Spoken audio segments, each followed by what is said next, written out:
Mesdames, Messieurs, bonsoir. Bienvenue au 19h50. Voici les titres du journal.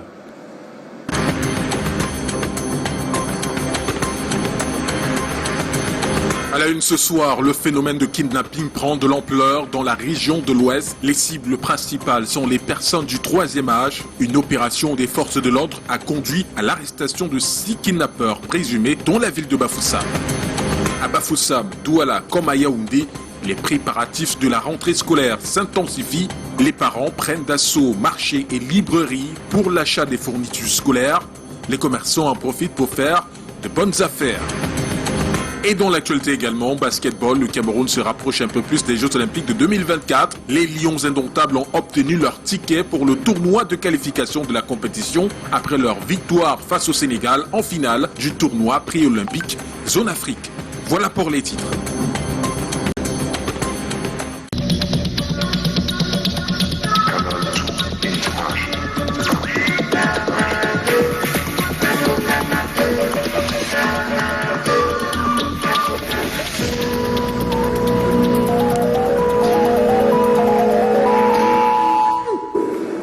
Les kidnappings de plus en plus récurrents dans la région de l'Ouest. Les personnes du troisième âge sont très souvent les cibles. Mais il y a quelques semaines encore, un adolescent a été pris par ces malfaiteurs. Les forces de l'ordre ont finalement mis la main sur les kidnappeurs présumés.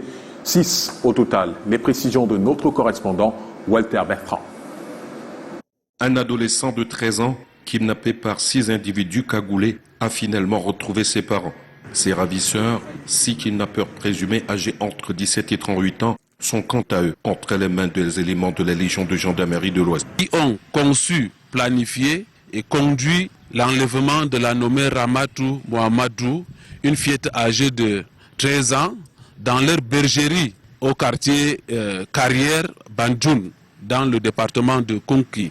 Ces gens ont fait éruption le 25 juin 2023 dans cette bergerie, ont enlevé cette fillette. Avant de partir, ont laissé un numéro de téléphone sur lequel les parents devaient verser la rançon de 3 millions avant de libérer cette fillette. Heureusement que l'un des ravisseurs qui était chargé de la garder a été négligent et la fille a pris la clé de champ, s'est retrouvée à la maison. Suite à une plainte déposée par le père de la victime, grâce aux procédés et méthodes d'investigation, ces fins limiers du bureau de lutte contre la criminalité ont mis la main sur les auteurs de cet enlèvement avec demande de rançon, parmi eux un futur gendre et un proche de la famille. Les suspects ci-dessus nommés ont été interpellés à Bafoussam, à Fumbot et l'autre à Ebolova. Ils méditent actuellement leur sort dans les cellules de la gendarmerie avant d'être déférés. À Douala, la Cour d'appel du littoral a statué sur la nullité d'ordre public de certains titres fonciers sur lesquels les populations du village Yatika dans l'arrondissement de Douala 3e sont établies depuis des années. C'est dans le but de maintenir l'ordre que sont organisées des réunions de sensibilisation et d'explication de la situation. Les détails dans cet élément d'Elisabeth Ngaume et Thierry Nana. Dépossédé de ces terres par l'État du Cameroun pour les projets de construction du stade de Japoma et des voies de contournement, la famille Motassi vient de bénéficier d'une procédure de rétrocession de quelques parcelles après de longues démarches administratives. Nous avons reçu nos titres fonciers. Lorsqu'on arrive sur le site, on a constaté qu'une partie a été occupée par certains occupants. Ils n'ont que les certificats de vente légalisés dans les commissariats, les brigades. Et il y en a près de 43. 43 certificats de vente sur le titre foncier appartenant au domaine privé de l'État. C'est dans le but d'éviter les grincements de dents que des réunions d'explication entre autorités, victimes et ayants droit se tiennent à la chefferie de Yatika. La propriété au Cameroun est sacrée. Faites un effort d'éviter d'entrer dans des méandres qui vont vous tirer vers le bas. Vous avez déjà mis en valeur, vous avez déjà, on vous dit ah, venez, on s'assoit. Vous êtes victime, mais victime innocente. Nous demandons juste à la famille Motassi de refaire les levées topographiques pour que chacun puisse se retrouver là où il est et qu'il se sente à l'aise et pour que chacun, en se retrouvant là où il est, qu'il ne soit pas inquiété à la longue. Notons que tous les occupants actuels qui ont acquis à titre onéreux ces parcelles de terrain querellées ne sont pas pour des concessions à l'amiable. Autre titre, la rentrée scolaire approche à grands pas et les parents sortent déjà les calculettes. Ils sont à la recherche de bons plans pour l'achat des fournitures. Et sur le terrain, la différence entre des prix réels entre foires promotionnelles et conventionnelles. Voici le reportage de Bénédicte Ngono et Raoul Goffo. 150 francs CFA le stylo dans les commerces, papeteries et librairies pour 125 dans cette foire de vente promotionnelle des manuels scolaires au boulevard du 20 mai à Yaoundé. Des différences comme celle-ci concernent tous les types de fournitures scolaires. Les cahiers de 32 pages double ligne, 2000 au lieu de 2500, 200 pages TP, sans format blanc à l'intérieur.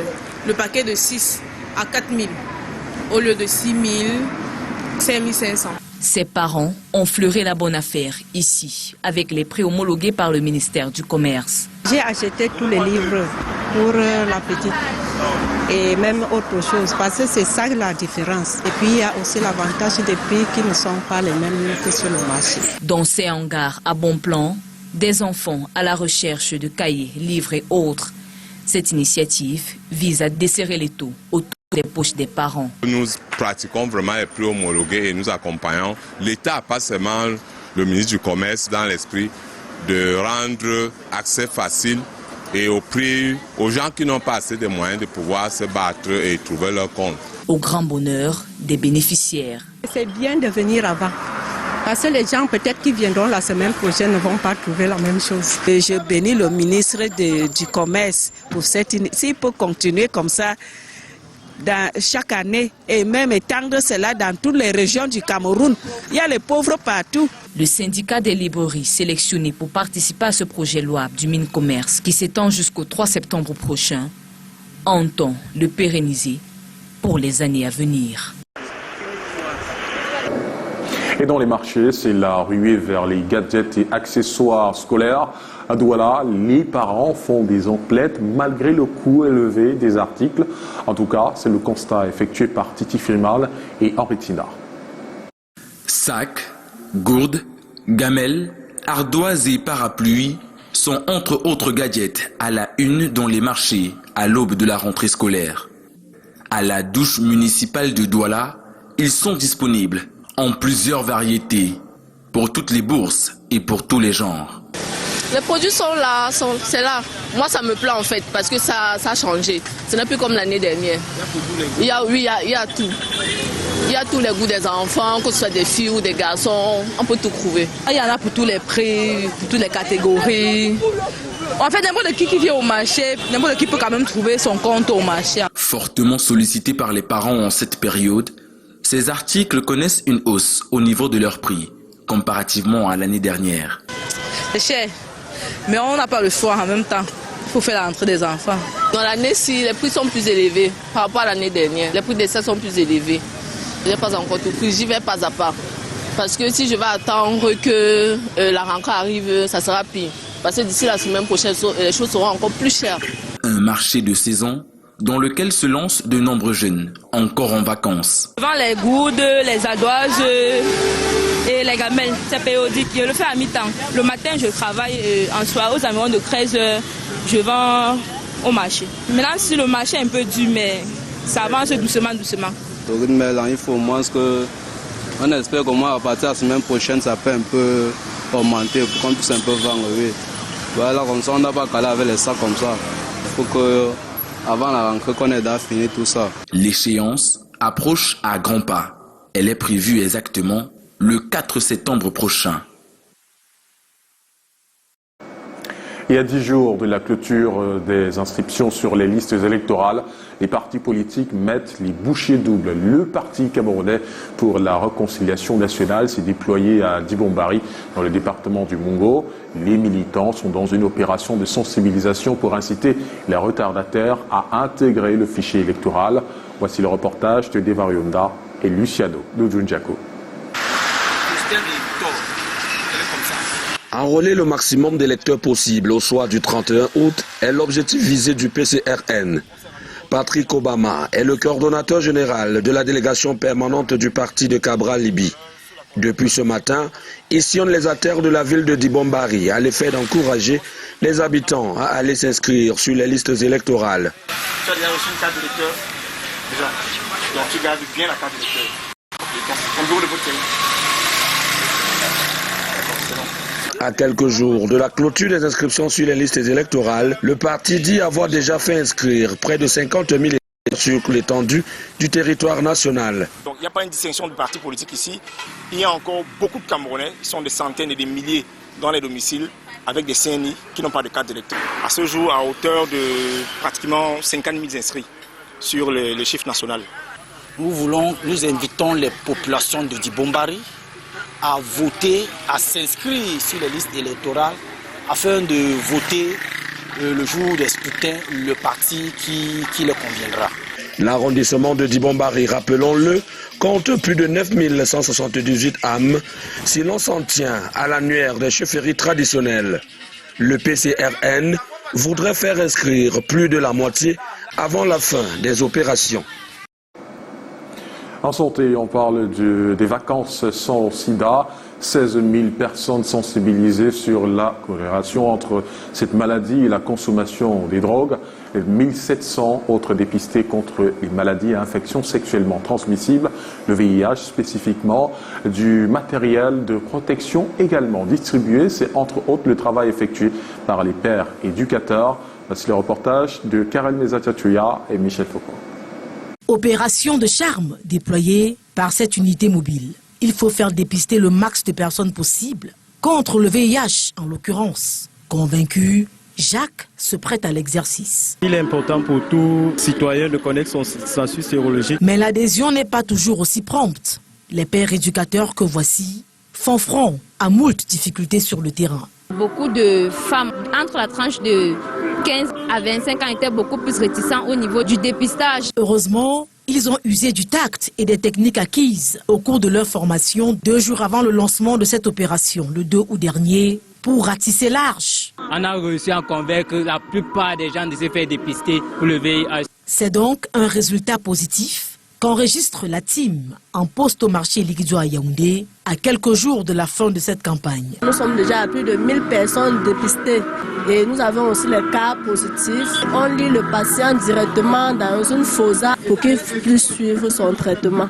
Sur le plan régional aussi, les objectifs semblent atteints.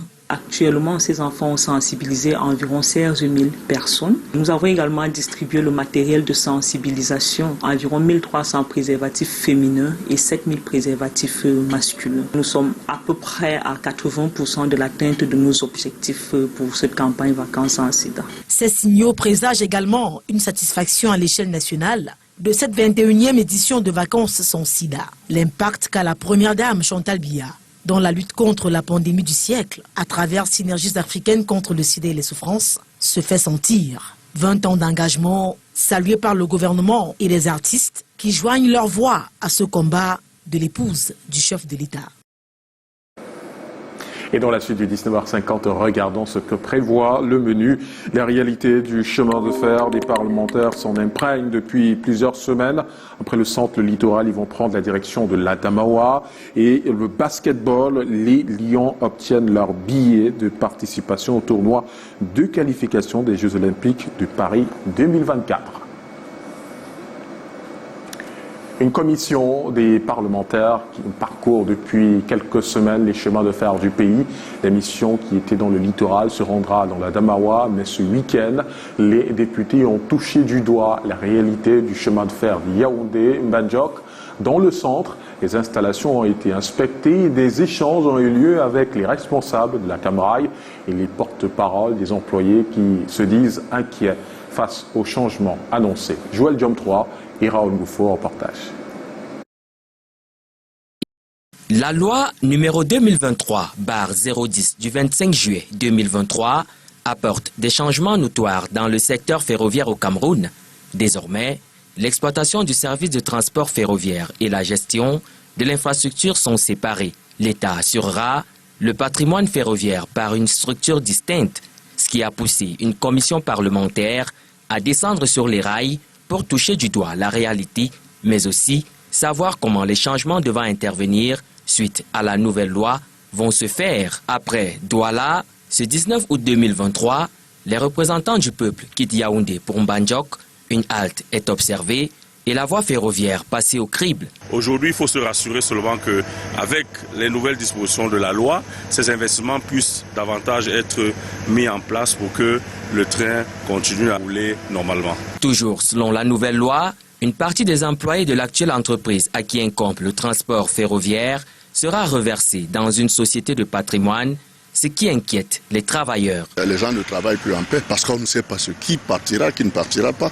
Dans cette situation, c'est une situation de cafouillage total. Nous sommes inquiets. L'État doit s'investir à fond afin que ce partenariat public-privé puisse permettre au chemin de fer de briller et non plus de prendre la rouille. Et à présent, une escapade dans le labyrinthe des langues nationales. Une centaine d'enfants a commencé à déchiffrer les codes de la langue Bisso Bilikloko dans la ville de Douala. Un apprentissage dans une ambiance bon enfant dans le but de les familiariser à la tradition. On voit cela dans ce reportage de Junior Ossin et Henri Tina.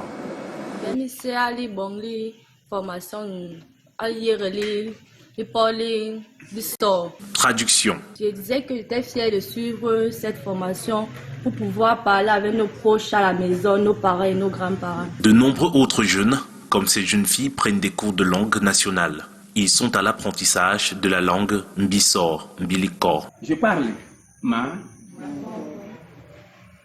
Tu parles. I. Tu. I. Ipor. L'initiation des enfants à la pratique des us et coutumes est au cœur de cette première édition organisée par l'association des Nikons et sympathisants de Douala.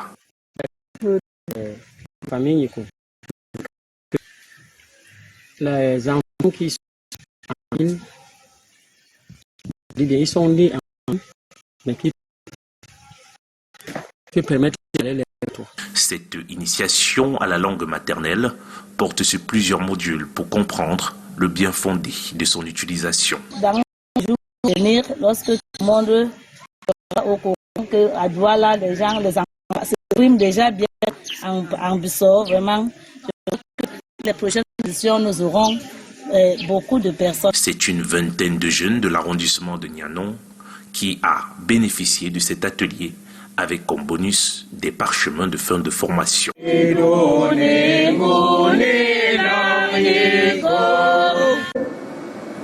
Et bannir les conflits intercommunautaires, promouvoir la culture et le développement des peuples, c'est le vœu exprimé par la communauté arabe Choua de Yaoundé, réunie hier au Centre international de l'artisanat pour un moment récréatif. Appel à la paix, grande exhibition culturelle et exposition sont quelques temps forts de cette cérémonie, suivie par Arnaud Gueffak et Constant Kamga.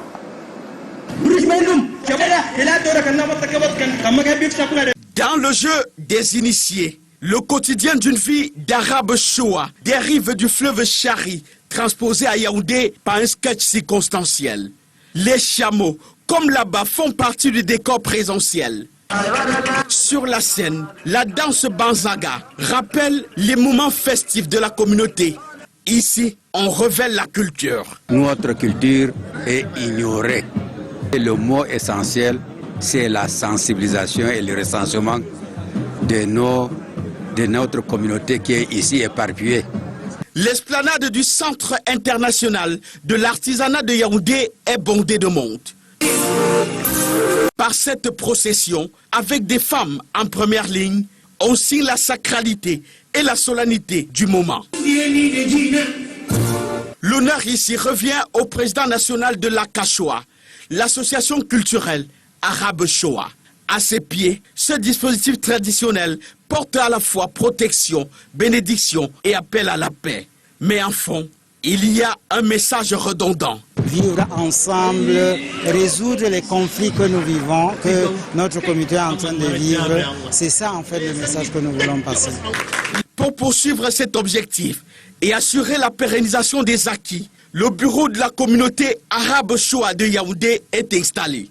Les expositions du jour permettent d'apprécier le savoir-faire de cette communauté reconnue solidaire, même dans l'ambiance.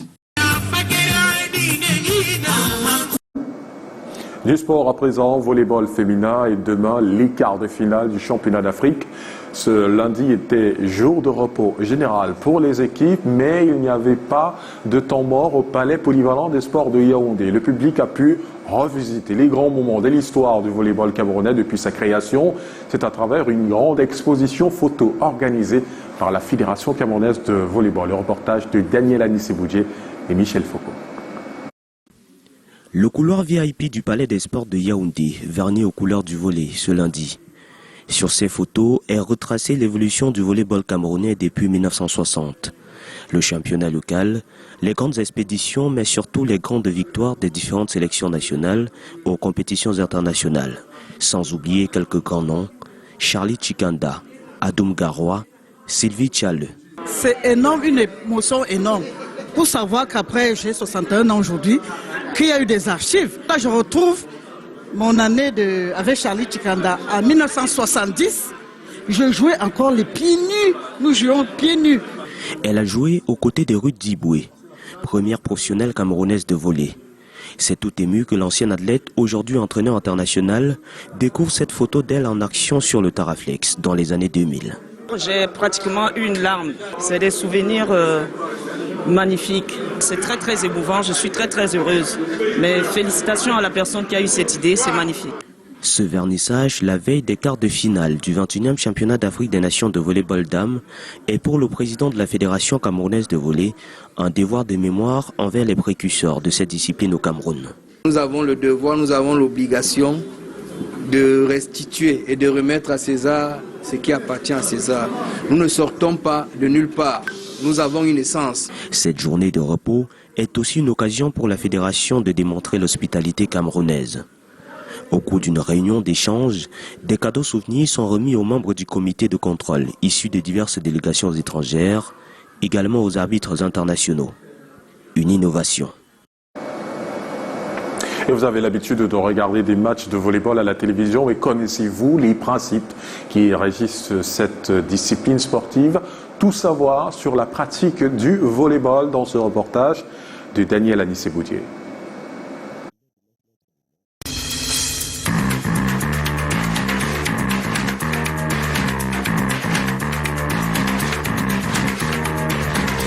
Le volleyball est un sport collectif qui se pratique aussi bien dans un gymnase qu'en extérieur, sur un taraflex rectangle de 18 mètres de long sur 9 mètres de large. Les équipes se composent de 6 joueurs chacune, séparées par un filet de 9 mètres de long et 1 mètre de large. Sur le terrain, une zone d'attaque est peinte dans chaque moitié du terrain, à 3 mètres du filet. Le principe de jeu au volleyball est simple. Pour marquer un point, il faut soit faire tomber la balle sur le terrain de l'équipe adverse, ou alors l'adversaire commet une faute.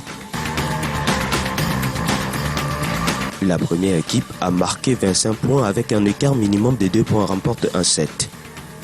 Il faut en remporter 3 pour gagner le match.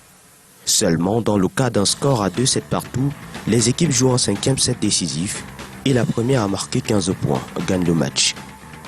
Le volley se pratique avec les doigts et les poings. Cependant, le pied est également autorisé. Afin de surprendre l'adversaire, diverses combinaisons peuvent être mises au point. On a par exemple la fixe. Il s'agit d'une balle à peine levée d'1 mètre afin de fixer le bloc adverse. La décalée, la basket, la demi et la plus connue, le shoot. C'est une balle accélérée permettant au central d'attaquer à 2 mètres du passeur dans le but de surprendre le central adverse afin de mettre l'attaquant dans une position favorable. Avec plus de 260 millions de joueurs licenciés, le volleyball est l'un des sports les plus pratiqués au monde. Les législatives et parle d'une manœuvre pour favoriser la réélection du président sortant Ali Bongo. Au Zimbabwe, l'on prépare également la présidentielle prévue la semaine prochaine. Contrairement au Gabon, les populations comptent sur la prière pour une élection libre et transparente. L'île Piédou, Calvin Tekam, Escalmande.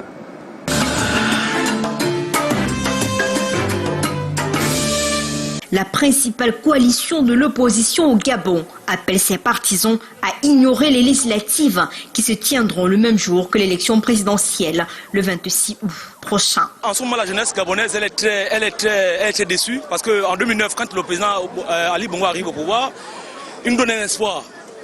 On va changer le pays et tout. Mais on constate que depuis plus de 2 mandats qu'il a fait, donc les 14 ans qu'il a fait au pouvoir, rien n'a changé. Donc nous sommes pour l'alternance et le changement pour maintenant.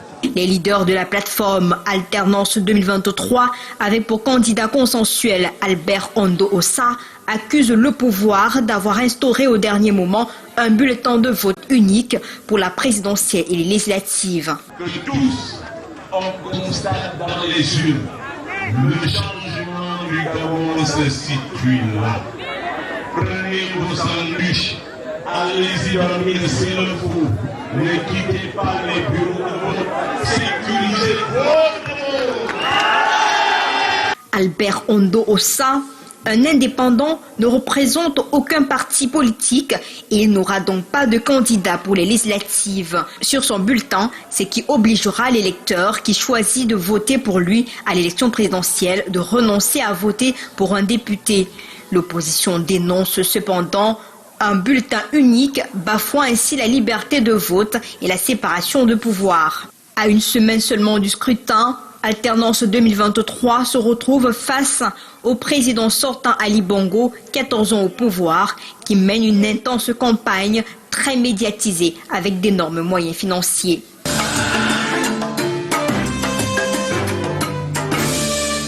Plusieurs milliers de personnes ont manifesté à Niamey en soutien au régime militaire qui a annoncé la veille envisager une transition de 3 ans maximum, tandis que la menace d'une intervention militaire ouest-africaine plane toujours sur le Niger.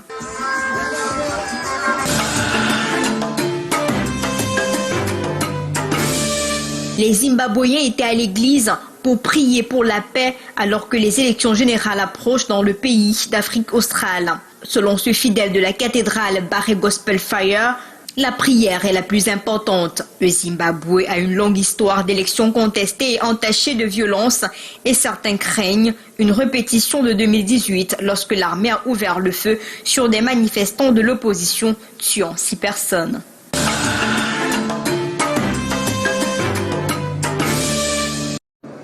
La 3e édition du tournoi de la fraternité a rendu son verdict à Edea dans la Sanaga maritime, un tournoi organisé par Jean-Ernest Masséna Ngalé-Bibé dans l'optique de promouvoir le vivre ensemble. C'est le plus, de 19h50.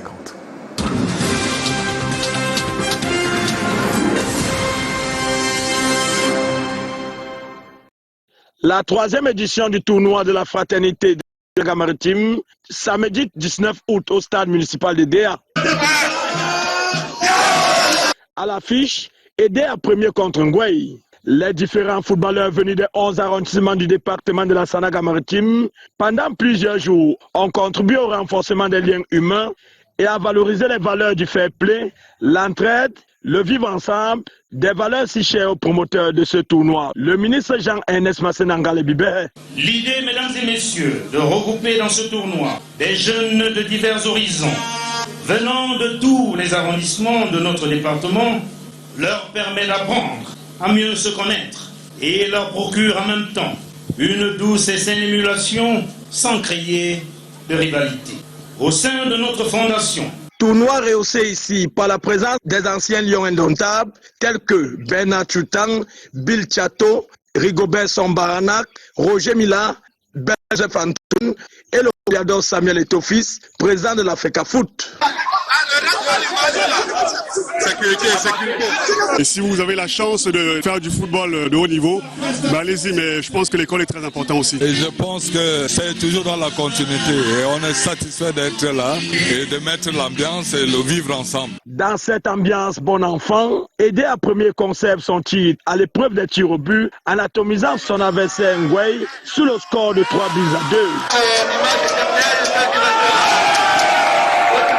Jouer devant Samuel Eto'o, c'est un plaisir pour moi, puisque j'ai toujours voulu. Mais aujourd'hui, j'ai vu Samuel Eto'o. Les artistes tels que Guillaume Tell et Adèle Abikim ont donné de la voix pour célébrer cette autre édition du tournoi. en se donnant rendez-vous l'année prochaine pour des moments encore plus conviviaux. Et c'est ainsi que s'achève cette édition du 19h50. Merci de votre fidélité à Canal 2 International. Je vous retrouve demain, même lieu, même heure, 19h50. Bonsoir.